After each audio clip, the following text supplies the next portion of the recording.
Good evening to everyone. Good evening. Please enjoy your coffee, enjoy your tea. Come take a seat. Rabbi Label Wolf is away and he's in Sydney. I think he indicate last week that we were thinking of different options, but Label said that if he had one person who he would feel confident to replace him in this, it would have to be Rabbi Dovid Gutnick. I've known him for a long time, and I have, since his time, since a few rabbis before him, I have at times visited East Melbourne for the two rabbis before him and for him. And he's the chief minister there at East Melbourne, the oldest shul we have in Victoria, and he's also a captain in the Australian Army. But we are very happy to have him. He's going to be speaking about the key to emotional intelligence. Thank you. Thank you. Thank you, David Leib. Thank you. Thank you for having me. Very daunting to sit in Rabbi Label Wolf's chair. He was my teacher in grade 6. And a good teacher, it carries you through life. And some of the ideas that he taught still resonate with me. And I'm sure he shared some of them with yourselves as well. One of them, for example, is the etymological link between English and Hebrew words. He loves doing that. So, for example, I don't know why this comes to mind, but the English word being idiot and the Hebrew word hedyot, or the Talmudic word hedyot and idiot, they sound the same. And then I added one later, which was chaver and koba, because koba is like an Australian. Chaver means friend, and koba means.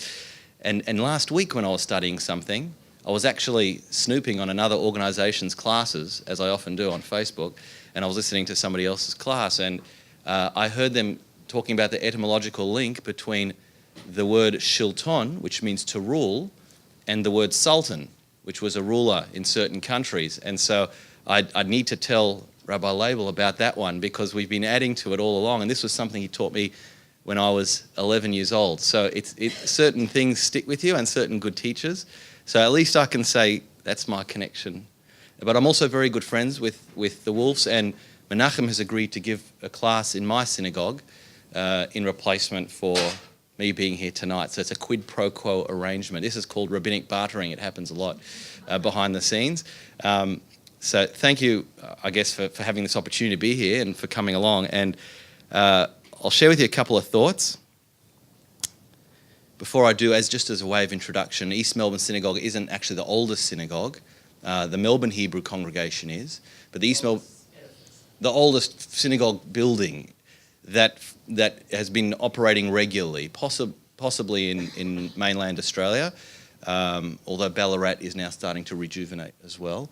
The role in the army is a bit of a side thing. In about 10 years ago now, there was a Jewish soldier that was killed in Afghanistan, Private Greg Scher. Very tragic occurrence, actually. He was a commando at the time, and his parents didn't even know he was there at all, actually, in Afghanistan. And when they did the review and they did the inquiry, one of the things that came out was that there was no rabbi in the Defence Force to minister to the family. There was a very good Christian chaplain, a Catholic chaplain, who took care of the family and did some prayers with them on the night that they were informed, but there was no Jewish, and so they put a request in to the Rabbinical Council of Victoria at that time, and I was the only one that was silly enough to put my hand up. It was basically a bit of an indication, because my grandfather had served and my father had served as well, and by the time I knew what it entailed and the difficulty of becoming an officer in the Australian Army, the push-ups, the sit-ups, the boot camp in Royal Military College and all of that, it was too late to leave. So they essentially, I was stuck. So 10 years later, I still every Tuesday night need to go to Broadmeadows, which is where my base is, at Maygar Barracks it's called. So not a very Jewish area of Melbourne as such, but still interesting.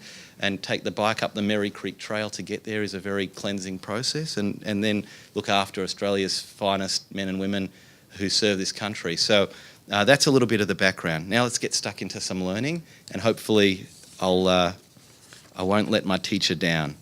In Hasidic teaching, there's a well-known misrepresentation or misunderstanding of what humility is. Humility is not the lowering of self. Humility is the lack of awareness of self. We don't talk about, in Jewish teaching, putting ourselves down or trying to belittle ourselves. On the contrary, an awareness of our strength and an awareness of our weakness is crucial in the service, in Jewish service, in the service of God. Rather, it's reaching a point where we lose awareness of ourself. That is the key aspiration. And it's something that I've spent a lot of time thinking about. And I found a couple of sources, which I didn't have an opportunity to photocopy for you and to give to you, but I found a couple of sources where it says, one of them is from a discourse that was said in the year 5679, so just less than 100 years ago, where it was the discussion was humility, and the quote is that humility is not about feeling low. It's actually not about feeling. It's about not feeling yourself at all. A humble person knows full well their strengths and weaknesses, but they make no self-judgment based on them at all, completely unabsorbed in self. That is the humble person. Later, it's elucidated and developed that idea that actually, just like any limb, you're not aware of it when it's functioning well. Your breathing, for example, your facial muscles, your arms, your legs, the only time you become aware of them is if something is not well. There's a pain, there's some type of a resistance. I know the feeling. Going to gym once a week. Gym wasn't designed to go once a week too. It was something you're supposed to go more regularly than that. So the next day I'm feeling all the limbs that we've worked out. There's actually a little rabbi session at CrossFit. I'll tell you about that another time. But essentially once you feel that limb, you know that something is not quite right. The tendons or the muscle have resisted to what you're doing, or they're repairing themselves. And so it's the same with the sense of self as well. When you're feeling yourself, when you're feeling a sense of self, it actually means that all is not well with yourself. And all is very well when you don't feel yourself at all. And this is a concept that comes out of modern psychology very much. And I'm fortunate enough to be able to talk to some great psychologists in the work that I do as a chaplain, and they told me that that's identical to the advice that they give to people with PTSD and other traumas. For example, anxiety. You get nervous before you speak, for example. Some people get nervous before they fly on a plane. Some people get nervous before they have a job interview. Now, all of that sense is a sense of self. You start to think about yourself. Am I good enough to do this? Maybe I'll faint. I've seen speakers faint. Maybe I'll get weak at the knees. Maybe this plane will not do what a plane is supposed to do. So you start to think about what it means to you, and you start to ruminate about yourself and question yourself and doubt yourself, and it becomes a very internal, focused process that works in a cycle that gets you into a tears and into an anxiety. And what all the good psychologists try and do is to get you to focus on something outside of yourself.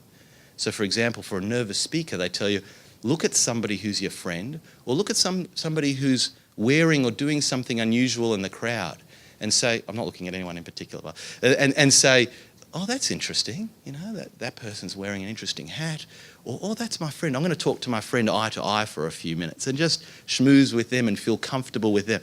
And suddenly that takes the focus away from inward direction to outward direction. Suddenly it takes you away from being absorbed with self and thinking about yourself and being conscious of yourself to being conscious of something outside of yourself. And I met somebody in the hospital. Part of what I have to do at East Melbourne Synagogue is visit people in the hospital. And he had a terrible phobia and fear of going into the big MRI machines and kind of going in there. And so the hospital psychologist said, this is what I want you to focus on doing right before you go in. Take your index finger and your thumb finger and tap them together with a beat, like boom, boom, boom, boom, boom, boom, like that. And I thought that was very clever of that psychologist. All they were getting the person to do was to direct their focus and their attention outside of themselves. Now, technically the hand is still themselves, but it's away from their inner ruminations, their inner concerns, their inner worries, and it got them to focus on an external act. Others tell you to focus on your breathing when you're having a bit of anxiety, a bit of uncomfortable, and it's exactly the same with many other emotions like anger and fear and ego and most of the emotions actually are based on what this means to me, what this does to me. There is one emotion that is less about that, and that is love, and we'll talk about that later, because the optimum love is actually loss of self entirely. And it makes a lot of sense for tonight, because tonight is the first day of the month of Elul, Elul being the acronym for I am to my beloved and my beloved is to me. Ani ledodi v'dodi li. So soon we'll see the idea of loss of self can actually occur within certain emotions. But generally speaking, it's mostly about an internal direction. Does that make sense? Is that and so the more modern psychologists that like to give everything a term, and we actually looked at this in a course we ran recently, and it may have been run here as well, the term was flow. And that is that when you are in the flow of something, for example, let's say you're an elite rock climber, and you're engaged in an act of survival, getting to the top of that cliff face, or getting to the top of that mountain, you are so focused on that act, on the mechanics of that act, on the technical aspects of that act, that you don't have time to question yourself, to think about yourself, to think about where your life is going, to think about if you have to. You are just completely honed in and focused on the act that you have to do. And when I talk to the soldiers, I always use the example. I know it's a mundane example for you who come regularly to study, but for them they really appreciate it. The moment that an elite sportsman takes control of a game and wins it for his team. And the example that we used was a rugby player, but it can be anywhere. They play a lot of rugby out there, but of a rugby player, and he was wearing a heart rate monitor, and he had to kick the goal through. It was a recent state of origin. Had to kick the ball through the goals to convert a try, and the heart rate monitor actually noted his heart rate went down during this kind of pivotal career moment, this era-defining moment. His heart rate dropped, they were able to see. And that was controlled breathing. That was somebody focused on the mechanics of what they were doing, not thinking about what it means to them, what they're doing, not thinking about the personal investment they have in that act, but rather thinking about the mechanics of the act.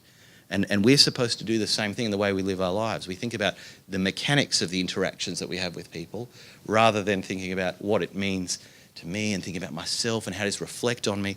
And this will happen very often when I'm driving. A lot of my time is spent in the car, and somebody will roll down their window, they'll motion to roll down, they'll roll down the window, and they might rain some abuse down on my poor driving skills, or they might have something unpleasant to say. Now, there's two responses straight away. One is to think, what does this mean to me? Maybe I am a loser. Maybe my loserness expresses itself well in my driving and in many other areas of my life. Maybe I deserve to be, and all of a sudden the inner rumination's going. Or you can just automatically be what we call in the flow and respond to the mechanics of what's going on. That person has noted my poor driving, a little bit like a rope. That person has noted my poor driving, and I will respond to that in an appropriate manner by saying thank you and winding up my window and being a bit more careful with the way I drive. No personal ruminations, no concerns, no response in the anger, being able to differentiate his anger from my anger, as opposed to very often when we're struck with anger, we respond with anger. Very much focused on the mechanics of living rather than... Now, this doesn't mean you lose your consciousness, and doesn't mean you lose yourself. On the contrary, some of the most important acts we do in life, we have to be full awareness of every limb and every organ of our body. But it means that we are avoiding a consciousness of self.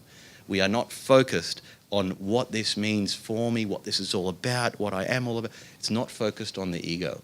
So this is one of the key definitions that I find in humility and have been crucial in understanding what humility is and what we're aspiring to. Now, some people call this altruism as well, where the focus is on doing something for somebody else. But I actually think there are two ways you can do this, in a religious context or in a social context. In a religious context, the focus is on completely on doing what God wants and not about me. And in a social context, it's about focusing on doing something for another person and caring for another person and looking at the world through another person's eyes. In Hebrew, the two terms, bein adam lamakom, between a human and God, bein adam lachavero, between a person and his fellow. Chavero from Koba. as I said at the beginning, the linked etymology. So that's the first point, and I just thought I'll pause at the end of the first point and see if there's any queries or questions on or challenges to that general paradigm, that general fundamental principle in Judaism about a focus outside of yourself. Any queries? Does anybody want to challenge it? You're Yes. supposed to aspire to be a person of humility. Is that part of what Judaism encourages? Absolutely, but it's more than that too. Judaism doesn't just encourage that as a principle or in its own right, but it says the way you are going to be able to best fulfill your mission, your purpose, your aspirations, is in a state of humility. Because humility will automatically mean you don't react to those stimuli with anger or with jealousy or with fear or anxiety. Now, I'm not talking about clinical things, or sometimes the body's chemical makeup causes us to do certain things, but I'm talking about the low-level anxieties, fears and angers that we have in our life. Those are things that get in the way, impede us from fulfilling what we can do in this world and achieving the greatness that we can achieve in this world. So it's not just saying that this is an end in its own right, but it's actually a means to serving God. For example, it says, Ivdu es Hashem b'simcha, serve God with joy. What it establishes is that through this type of attitude, where you're not focused on internal machinations of your thoughts and your anxieties and so on, but focused on the external, you actually can serve God with a lot more joy, because humans actually were created to be givers, not needers, not takers. We actually enjoy life and achieve more when we're focused on the outside. So there's 2 points to that. Okay, so that's the first theme or the first point. So yes, ultimately this is what we call a quest for altruism, and it's something we struggle with our whole lives. And I've tried to interview a few people that I felt were really altruistic. Like there's a fellow at my synagogue, Dr. Adrian Dabschek, and he is a palliative care doctor. He was a palliative care doctor at the Royal Children's Hospital actually for a long time, which I can't think of a more difficult job. But I would often talk to him about altruism, about doing things for other people. And yesterday I was at a funeral, and that's one of the most altruistic acts we do. It's called Chesed Shel Emet. You're doing something for another person without any requirement for compensation, because that person is no longer with us. It's a completely one-way act, and that's why it's considered to be one of the greatest acts that we do. And there's many other examples of this. So broadly, it's a quest for altruism, and I think more specifically, it's probably a quest to overcome all the concerns that come to us when we are inwardly focused, instead of the best way to live our lives, which is outwardly focused. And every so often you'll meet someone and you'll consider those people terribly simple, but they're the ones that are so simple that they don't get all the confusion that comes when we're inward focused and ruminating and thinking about ourselves all the time. So it's a challenge, but it is the challenge of life. Now, there is one process within Judaism that is created almost entirely to achieve this. There's one key process in Judaism that actually unlocks the key for us to depart from one paradigm, a paradigm of self-orientation, of self-focus, into a selfless focus. And this might not sound very exciting to you when I tell you what it is, but studying the background and the texts for it, it's almost certain that that's what it's designed to do, and that is Jewish prayer. Jewish prayer is supposed to be a process of departing from self and ending up as a new person that is completely focused on the outside rather than on the inside. There will be moments in the Jewish calendar and in our lives when we need to pause, take time out, and look at what's going on the inside. But as part of the day-to-day machinations, the focus is outward. The word for prayer, and I guess I should make one disclaimer at this point. English and Hebrew don't work very well together. I'm sure some of you have tried to pray using the English side of a prayer book, and it just sounds like you're saying the same thing over and over again. Exalted, hallowed, lofty, sacred, But in Hebrew, each of those words is referring to a different area a different rung, a different perspective, a different approach. So the word is prayer in English. The word in Hebrew is tefillah. I'll try and use the word tefillah as much as I can. The word tefillah, just out of curiosity, is anyone aware of the very first prayer that appears in the Torah? The very first prayer. So you would think the first prayer will be somebody really special, really important, really powerful. Who makes the first overt prayer in the Torah? Before Abraham. Abraham is the first Jewish prayer, you could argue. But the first tefillah is Cain. After murdering his brother, he says, how am I going to live with this mark, this stain of murder on me? And God gives him a way in which to live his life and go forward, which is actually very empowering. I've always found that the first prayer that is offered in the entire Torah is a prayer offered by a murderer, and a prayer for some form of salvation from his worst act that he did in his life. So there is an element that of the deepest kind of abyss that a human can fall into, and yet prayer, tefillah, is still relevant. Anyways, away from that anecdote, and just the word tefillah, the Hebrew word for prayer, is a word for judgment. It's mentioned in Psalms, and Pinchas was yefalel. That's the root word, pei lamed lamed. He engaged in this act of tefillah, and then he made a decision to perform a zealous act. So the word for tefillah, in its root, in its etymology, is judge. So the first act of prayer is to be judge. Now, who are we judging? Who are the adversaries over here? The adversaries are a holy side and our animalistic side. The judgment that's being made is between those two, and we obviously want the godly side to win, the pure side of ourselves to win. But nonetheless, there is, in any court case, in any judgment, there's going to be some harsh truths that need to be read. So the first act of prayer is to be very honest, where I stand, what type of a person I am, the selfish acts that I engage in every day of my life, every moment of the way I lead my life. You become very confronting with yourself about where you stand. That's the first definition of prayer and judgment. The second definition of tefillah is to make a request. This is the most obvious definition of tefillah.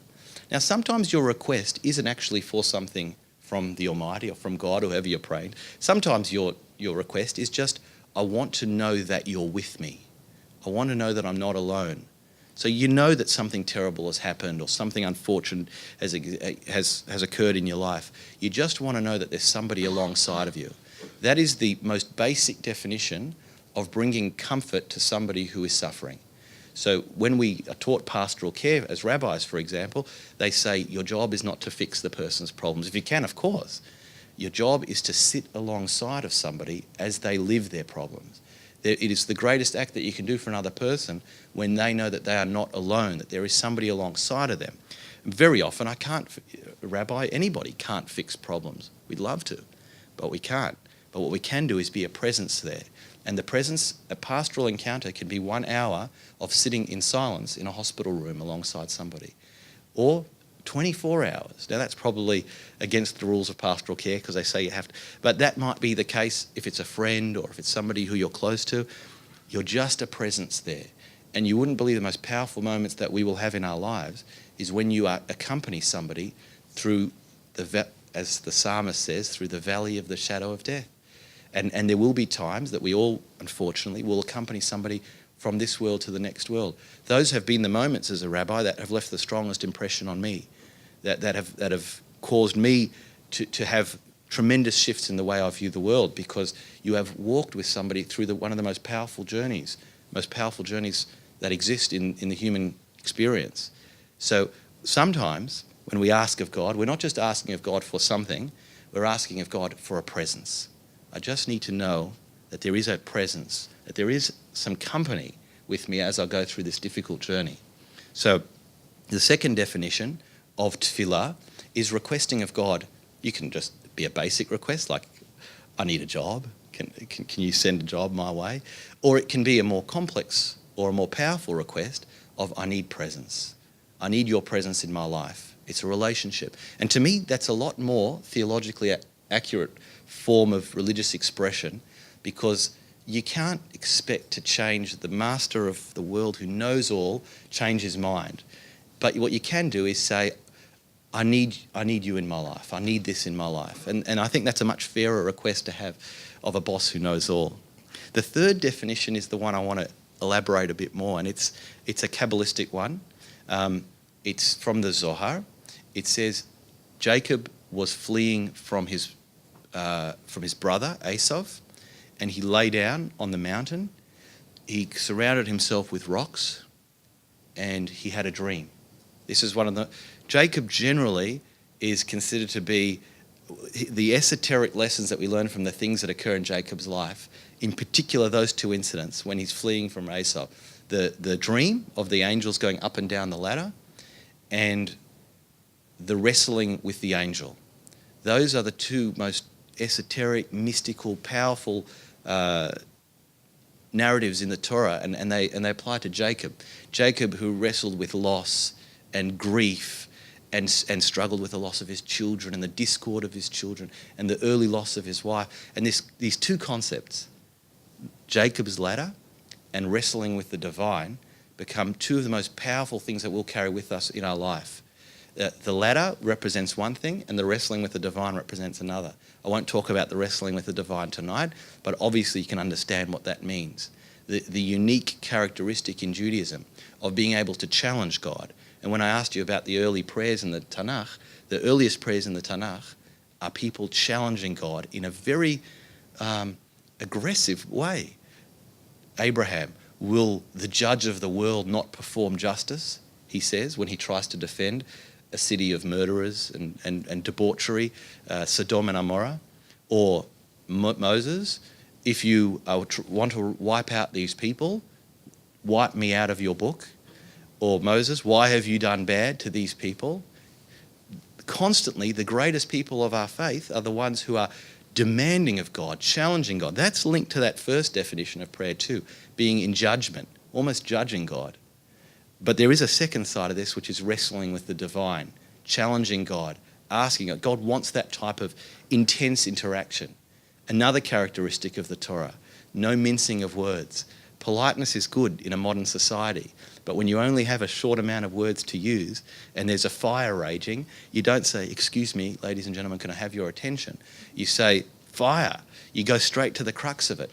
And it's the same thing. So last week at the Synagogue, when we've been learning about prayer, we spoke about the prayer of Hannah. So Hannah's this woman who's bereft. She's desperate for children. She doesn't have any. She's praying in the Holy of Holies and in the Holy Temple. And what does the high priest say to her?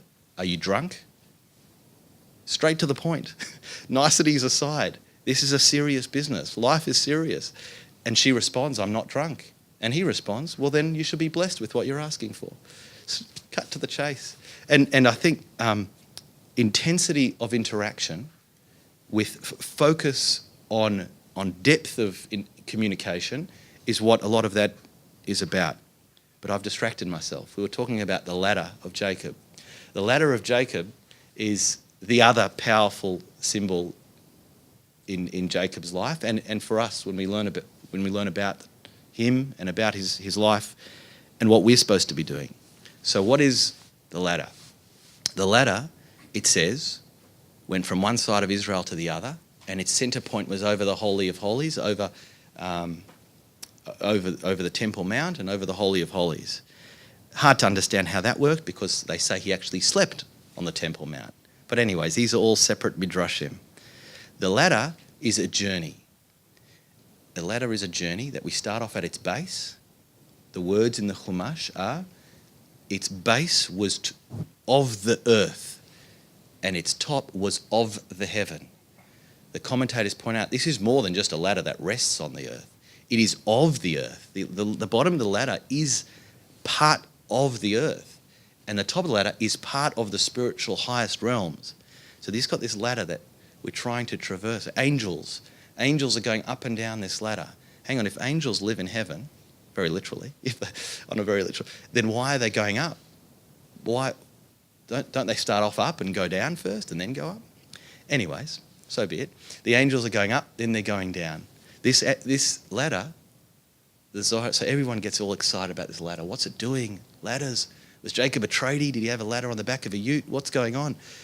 It actually says that the ladder, this is all what the Zohar says, the ladder is prayer. That's it. Take that and run with it. So what on earth does that mean? So then the later commentators start to unpack that and unravel it. On its simplest level, prayer is supposed to take you from the base of the earth to the highest planes, from the base of selfishness to the most selfless altruistic perspective that you can have.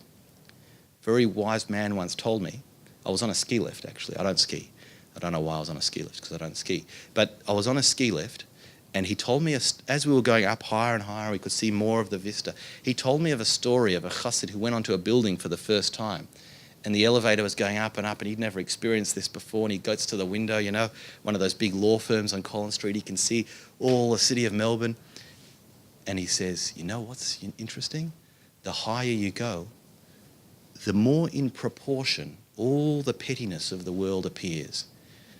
And this is what the person told me on the ski lift, as everything became smaller. The houses become smaller, the car becomes smaller, everything becomes less, I guess, the way it surrounds us, the way it captures us when we're in it. And if we're able to lift ourselves above it, it releases us to some extent. And we get to see true perspective. And that's what the ladder of prayer does.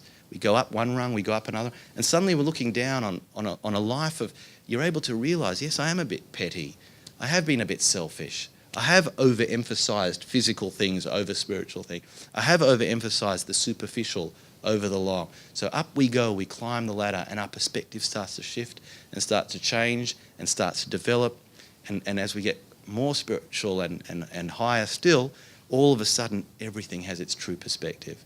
And think about that next time your plane is going through 15,000 feet. You look down and you can see a really small house, because at the end of the day, those things are fairly small. There's a lot of things money can't buy, and there's a lot of things that aren't physical that mean a lot more than that. So up we go, the ladder, and the later commentators on the Zohar say, if you really want to know what to do when you pray and you want to go up the ladder, you need to break the prayer into 4 quadrants, and you need to work through each of those levels. Level 1 are the morning this is the morning prayer in particular. Level 1 are the morning blessings and the prayer called Hodu. There's a lot of, for example, all what you're saying at that point is I acknowledge. I acknowledge. It's a focus very much on where you are in life and where you stand. That is corresponding. Now, kind of step in if I'm using terminology that you're not aware of or that's a little bit too abstract. That corresponds to Olam Ha'asiyah, the world of action, this lowest world. The next rung up, the second quadrant of our prayer, is the verses of Psalms, the verses of praise, Ashrei, Psalm 145 to 150, and so on. And that phase is called Olam HaBriyah, and that is about pruning off the things that you've identified as being problematic in your life. The words Psukei de Zimra, Zomer means pruning, cutting away, removing. So you've done 2 things. You've pinpointed the issues, and now you're pruning them off. The next is the Shema, the statement of God. This is a very intellectual process, and that's about identifying what you aspire to be. It's about pointing to God and say, that's where I need to go. Now I know what I've been doing wrong. I'm negating the problems in my life. Now I know what I'm supposed to be aspiring to. Olam HaBriyah. The highest level, Olam HaAtzilut, where you are completely unified and at one with God. That is where there is absolute no sense of self anymore. And everything about the prayer of the Amidah is about selflessness. The fact that you don't even express audibly the words that you're saying because speech is already too much of an egotistic expression. Speech is already too much noise for the refinement that you're trying to have at this moment of complete selflessness, completely at one with God. So it's all of this, by the way, we learn from that story of Hannah, Samuel chapter 1, verse 1, the story of Hannah. She prayed, it says, her heart was directed to heaven, her lips moved, but no sound came out.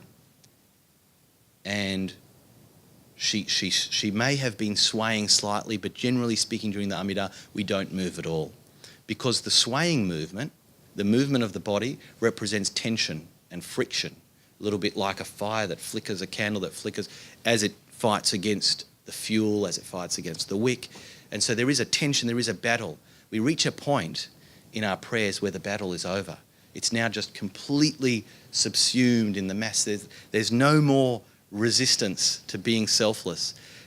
There is a lot of resistance to being selfless most of the time, but you can get to that top of the ladder where there's no more resistance to being selfless. And then all of a sudden it's just still, it's just quiet. We start to talk about that already at Shema. And I'm sure you've learned that Shema, this creed of Judaism, Hear, O Israel, Lord is our God, Lord is one, the term that it starts with is listen. Speech is expression, listening is much more of a humble act. Anyways, I'm kind of diverting a little bit from the key themes. But the idea of climbing the ladder is climbing the four worlds, the world of Asiya, the world of Yetzirah, the world of Bria, and the world of Atzilut. And that is 4 quadrants of the daily morning prayer. The initial one is confronting the problems that we have with our life and with the world. The second one is pruning those things off from the word psukei de zimra. The third one is identifying the unity that we are seeking to get to.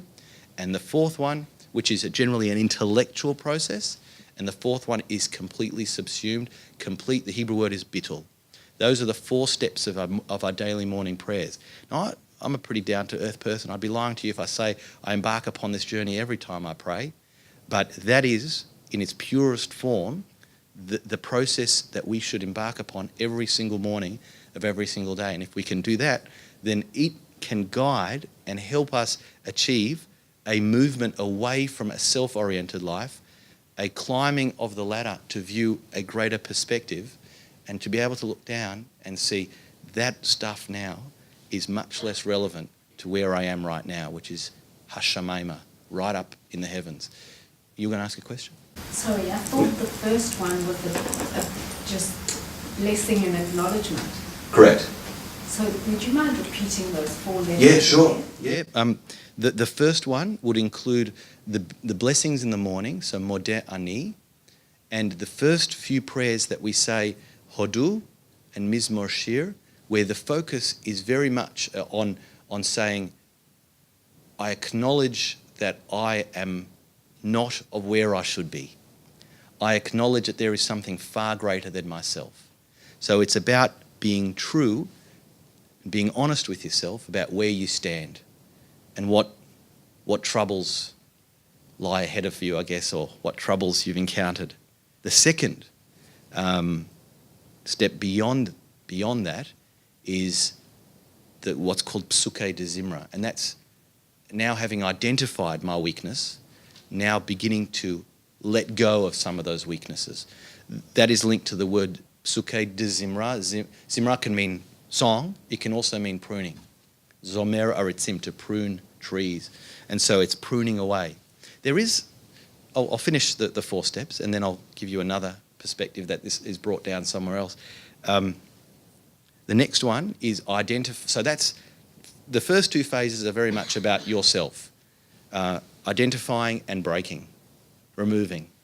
The next 2 are very much about now I'm going into a new place. Now I'm going into the selfless realm. First is identifying it, an intellectual. That is the world of Bria. Bria is predominantly an intellectual world. So it's about intellectualizing where I should be, what I'm aspiring to be, who that Hashem Echad is. And then the Amidah is the world of Atzilut, completely bittul, the world, completely subsumed in the truth, in the light, in the Or Ein Sof.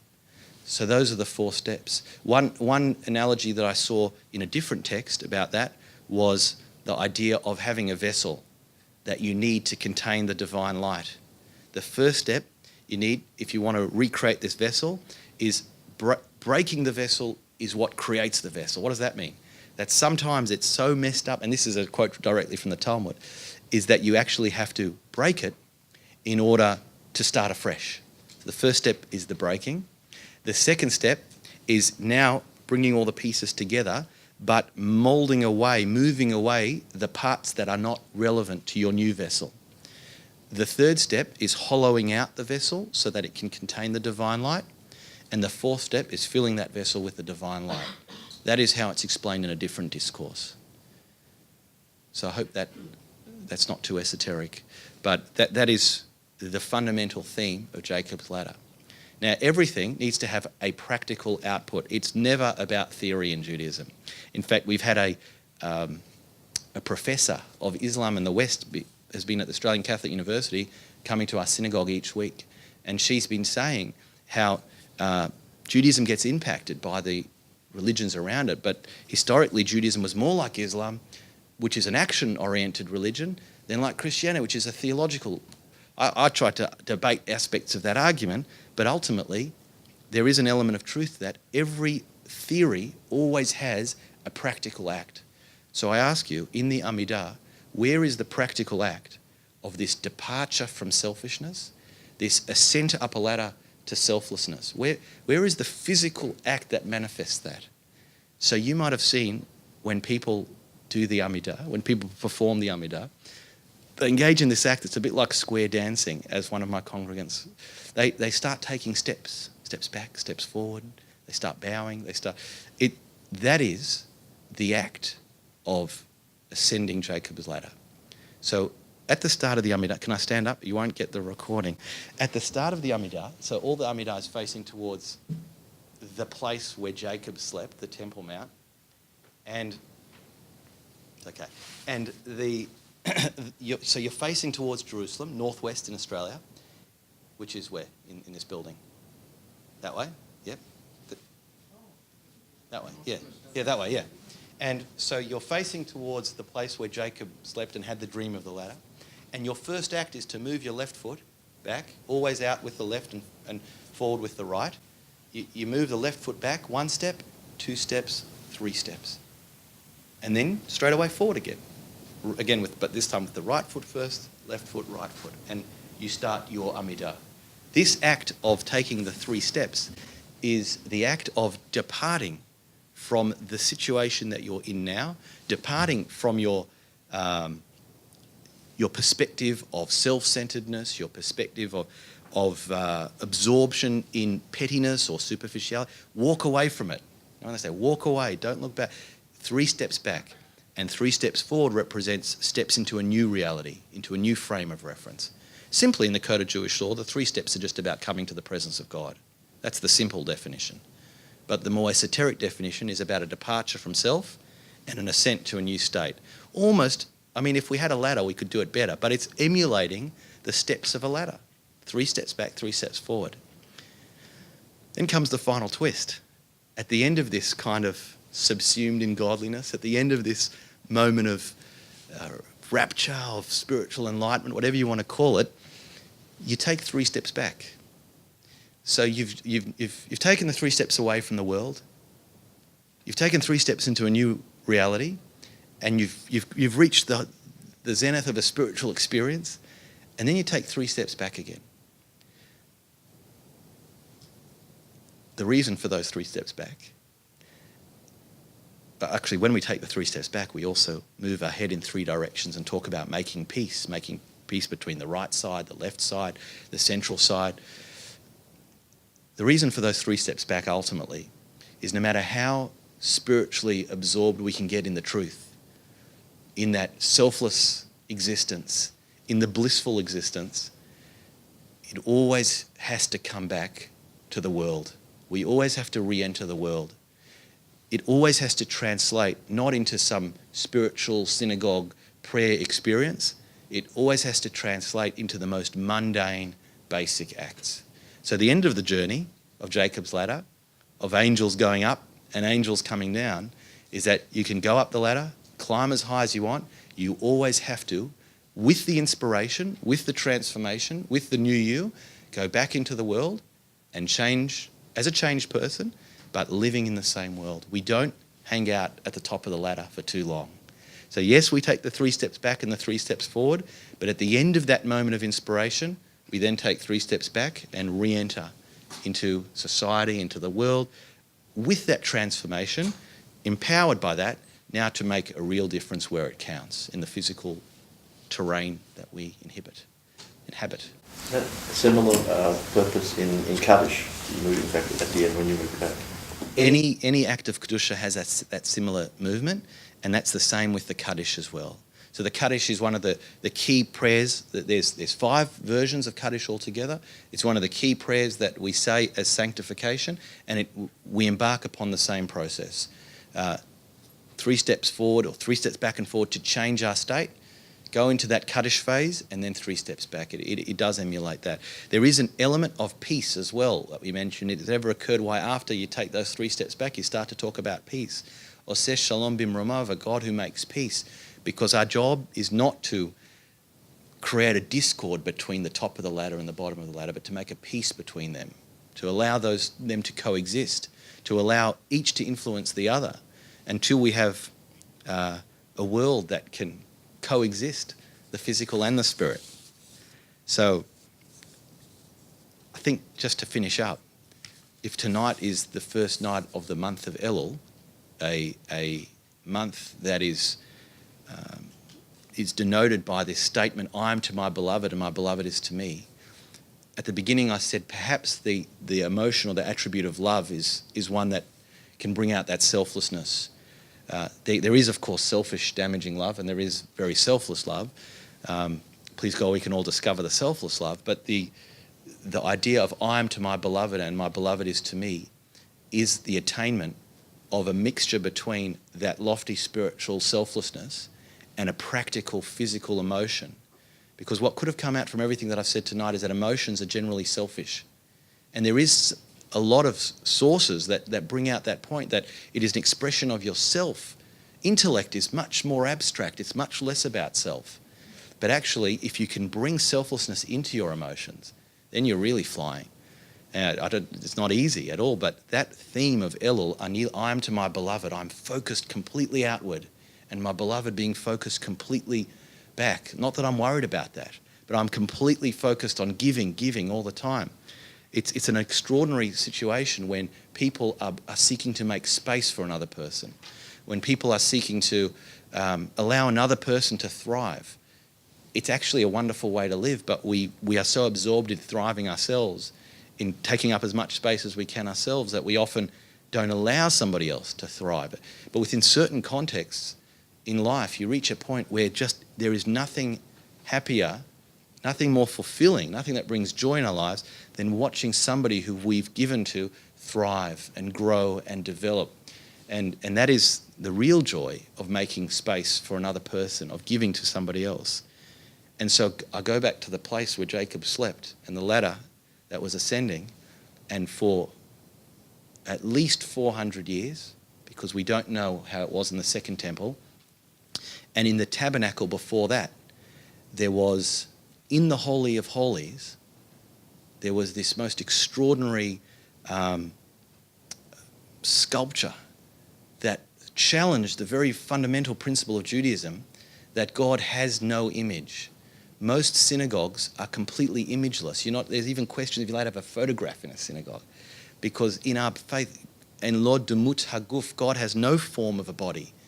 And yet you walk into the Holy of Holies in the temple, not that we've been there, but we know it was there, and on the Ark of the Covenant were 2 keruvim, perhaps one was a male, one was a female, perhaps they were genderless, 2 entities with wings made out of gold. Extraordinary that a religion that espouses no physical manifestation of God whatsoever has this in their Holy of Holies. And yet we're taught that those 2 entities faced each other and were directed towards each other, highlighting the point that the selfless act is at the very core of Judaism.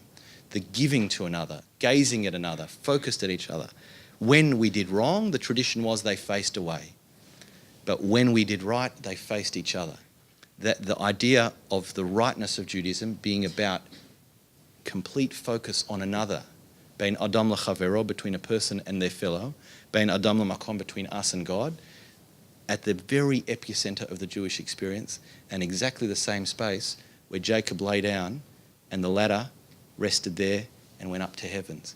So the whole experience is about being other-focused, outward-focused, about giving. And that has really practical ramifications in the way we live our lives and the way we are challenged by certain things in our lives. And I'll tell you, I'll just share with you a personal anecdote. I find it difficult to speak publicly. And when I spoke to a well-known psychologist who Label actually brings here from time to time, and she said, this is the key to all anxieties, a focus outward instead of a focus inward. So think as much as you possibly can about the topic, about the mechanisms of talking, about the feel of the breath, about the movements of the hand, or like the fellow who didn't like to go into MRI, so he was given a tapping action to make with his fingers on a certain beat. All of that taking you away from a self-absorption, from an introspection that is damaging and that is harmful. And ultimately, as human beings, we thrive best when we are completely selfless and we find the altruistic act. So in the month of Elul, focused on altruism, the process of morning prayer is about departing from a state of self to a state of selflessness. And if we get there, be pretty happy. It'll be pretty good. It's something to aspire to. So that's pretty much all I've got to say. I hope that wasn't too different or what have you, but it was just an attempt to, as I've only got one occasion with you, to share with you what, as a rabbi and as somebody who aspires to study a little bit each day, have felt is at the very key and at the very epicenter of the Jewish experience. So in our prayers, in the Holy of Holies, in our forefathers' experience, and also in Chana's experience, this is not just a male thing at all. Chana, the Talmud says, is the woman who taught us most about prayer. Most of the key laws of prayer come from this woman called Chana. That's what the Talmud in Brachot says. So obviously this is not something that has in any way a gender limitation. On the contrary, it is Chana who guided us in this form of prayer, this idea of stillness, of silence, of departing from selfishness. The question everyone asks, wasn't she asking for a selfish thing? Didn't she want something, a child? No, she makes it very clear it wasn't about her, it was about the fulfillment of her mission and of her purpose, a departure from a selfish existence and a focus on a purposeful existence. So, and that's exactly what she did with that child that was born to her. She gave him back to work under Eli the priest, who called her a drunkard, gave her back to him to train him and to guide him, and he became Samuel the prophet. Named after, from God I asked, from God I have borrowed. Because when we ask for something, we're not asking for ourselves, we're asking to borrow it, to use it in our service and our purpose of God. Was there a question? Can I just ask, one of the last things that you mentioned, with the two figures facing each other. The Kruvim. Where were is it written anywhere that they were actually given instruction to do that? It just seems a little bit surprising that prior to our what I would call modern history, we followed idols, other nations still follow idols. So it seems a little strange to me that there was an instruction given, obviously somewhere, that these two figures should be facing one another. Yes, 100% strange. And I tried to touch on that. The source for it, of course, is in the book of Exodus, where the description of the tabernacle and all its key accoutrements, all its key utensils, and there it's described. You should make kruvim being the Hebrew word, cherubs, kruvim, on the lid of the ark. The ark, of course, is a place where the tablets were kept. This was the holiest item, the holiest space. The arks in our synagogue are there as a pale emulation or reflection of that. And on top of it, you make, clearly described to Moses, make the kruvim. And I've always found those kruvim very powerful, and they speak to a lot of different people in a lot of different ways. But extraordinary that they should be there. And in the Talmud, mocked by our conquerors, these Jews who espoused a imageless God, and yet in their Holy of Holies they had this and that command coming right on the back of the sin of a golden calf. How similar are those two things? And yet there is for me, the symbolism is of selflessness, of focus on another, and others have found other symbolism. You'd be amazed. There's a gentleman who comes to our synagogue. Because we are in the city, we get a lot of visitors, a lot of travellers. And this person had unfortunately, but fortunately he's very healthy now, unfortunately been stricken with prostate cancer. And he had, as part of the treatment, been essentially chemically castrated. And he said he finds the most comfort in those kruvim, because some of the commentators say they had no gender. If they did have a gender, they were children.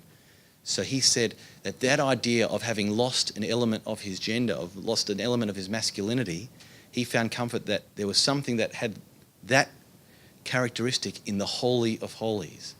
And he said to him that was the greatest comfort that he found.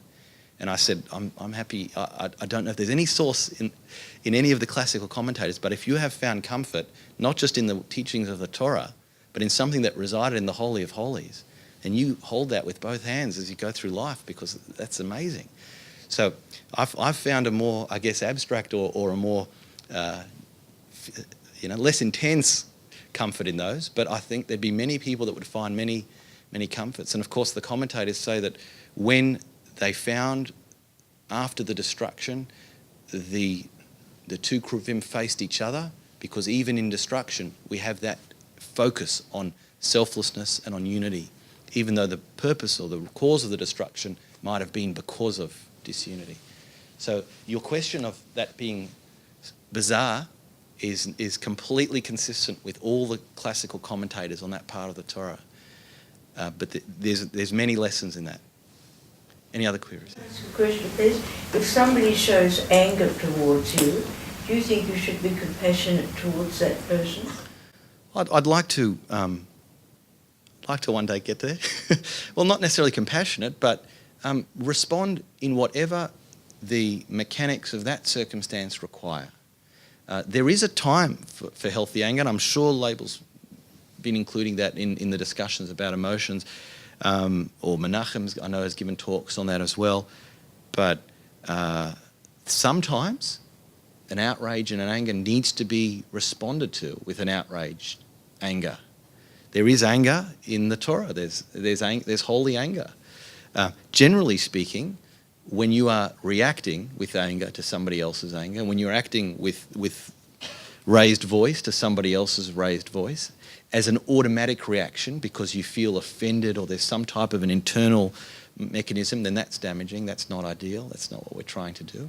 But sometimes the purely objective response can be a response of anger, but sometimes it can just be calm, and sometimes it can be compassion, and sometimes it can be looking at that person and say, imagine what type of life circumstances have led that person to reacting like that, to such a seemingly petty thing. So it can very well be compassion. Thank you very much for your attention. Oh, yeah, sure. Question, yes. One more question. You spoke about humility and the ladder of Jacob, and to achieve that selflessness through prayer. Yeah. Is that the only way you could achieve a sense of selflessness through prayer? Because not everybody's a practitioner of prayer. Yeah, of course. And if so, what are those? Right. So I guess a little bit of tonight would have also been about redefining prayer. So we often look at prayer as just a process of lip service. But actually a prayer in its very core definition in the Torah, if you ask where in the Torah does it mention prayer as a commandment, it's called the service of the heart. It says 4 times you should serve God with your heart. So you don't actually... Yes, we've lost our ability to some extent to ad-lib this process, but I might get into trouble from the real rabbis around here, but I'll say you don't necessarily need to go through that process of articulating those 4 steps. If you can emulate that process in its idea form, if you can identify your weaknesses, eradicate them, focus on subsuming yourself in something greater than yourself, in God. But this process even works for an atheism. In fact, I explained it to my congregation once, that this is how atheists can pray. It's a beautiful journey and a process away from self towards selflessness. So whilst it matches very well the process of prayer that we have today, It's more of a chicken and an egg thing. The reason why it matches is because at its core, it's supposed to be doing that. It's supposed to be taking us away from self and bringing us to another place. So you can emulate that process without the formal elements of prayer, but in an observant Jewish person's life or in a Jewish person, it is one of the ways that it gets done, and it's really roadmapped and laid out for us really simply and easily. But there'd be many other processes. In fact, at the core of almost any Jewish ritual or even idea is this idea going away from self. So yes, it can be done in other areas besides the practice. Okay. Thank you to Rabbi Gutnick. Wonderful presentation. Thank you. I will say that in Spiritgrow we do have meditations and other aspects of our prayer which often are focused towards this type of idea. This is a small token of our thanks from Spiritgrow, and it is actually a book which includes biographies of people who reached levels of selflessness and also happiness through the primary tool was prayer, actually. So thanks a lot. Thank you. No, thank you. Thanks for having me. It was a real pleasure. Thank you.